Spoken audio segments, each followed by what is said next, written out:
श्री गणेशाय नमः। एकादशी व्रतकथा। कामिका एकादशी, आषाढ कृष्ण पक्ष। या एकादशीस भगवान विष्णूला तुळस वाहायची आहे. अनेक जण भगवान विष्णूस तुळशीपत्राची लाखोली वाहतात. भगवान विष्णू इतकेच तुळशीला महत्त्व आहे. सोने, चांदी, हिरे, माणिक अथवा जमीनदान म्हणजेच भूदान करून जे पुण्य मिळत नाही, ते पुण्य एक तुळशीचे पत्र भगवान विष्णूस वाहून मिळते. चारिधाम यात्रा करून जे पुण्य माणसास मिळते, तेच पुण्य एक तुळशीपत्र भगवान विष्णूस वाहून मिळते. म्हणून या एकादशी व्रतास भगवान विष्णू आणि तुळस या दोहोंची पूजा करावी. व्यासमुनी म्हणतात, तुलसी देवीची मंजिरी अर्पियली श्रीकृष्णाचे शिरी. धन्य धन्य तो प्राणी संसारी ऐसे वदे व्यासमुनी. ज्यांनी तुळशी आख्यान वाचले असेल त्यांना तुळस महत्त्व माहीत आहेच, पण ज्यांना माहीत नाही त्यांच्यासाठी महत्त्वाच्या ओव्या येथे देत आहे. उद्धवासी सांगे नारायण, ही कथा ऐक एक चित्ते करुण. तुलसी देवीचे आख्यान यथा निगुती ऐक पा. ज्या नारी तुलसी पूजन करीती, त्या सदा सौभाग्यवती होती. पुत्र पौत्र संपत्ती होय तुलसी पूजने.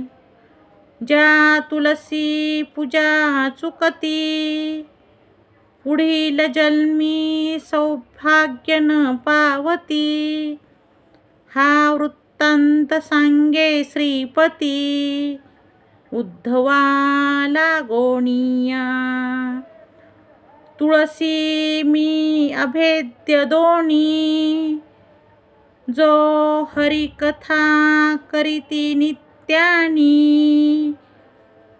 त्याची चुकेल यमजाचनी, ते होतील वैकुंठवासी. स्त्री पुरुषे दोघे जण करीती तुळशी पूजा एक चित्ते करुण. त्यांचे फिटे वांझपण सांगे वेद व्यास ऋषी. उणे बोले जो तुलसीस, त्याचा मी करी निर्वंश. श्रीकृष्ण म्हणे उद्धवास, असत्य नसे कदा काळी. उद्धवा सांगे नारायण, जेणे होय समाधान.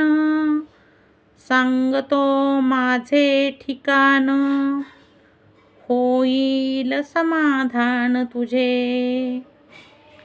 एक ठिकाण भक्ता जवळी, दुसरे तुलसी जवळी.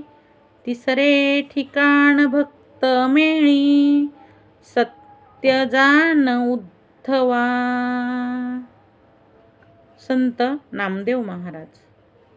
सर्व मनोकामना पूर्ण करणारे व्रत असल्यामुळे प्रत्येकाने कामिका एकादशी व्रत अवश्य करावे. व्रतदिनीचा उपवास दुसरे दिवशी सोडावा. त्रैलोक्य से तुळसी जवळ, 88 सहस्र ऋषींचा मेळ. साधू संत सहित गोपाळ तुळसी सानिध्य विठ्ठल विठ्ठल विठ्ठल विठ्ठल विठ्ठल विठ्ठल विठोबा रखुमाई विठोबा रखुमाई विठोबा रखुमाई जय जय विठोबा।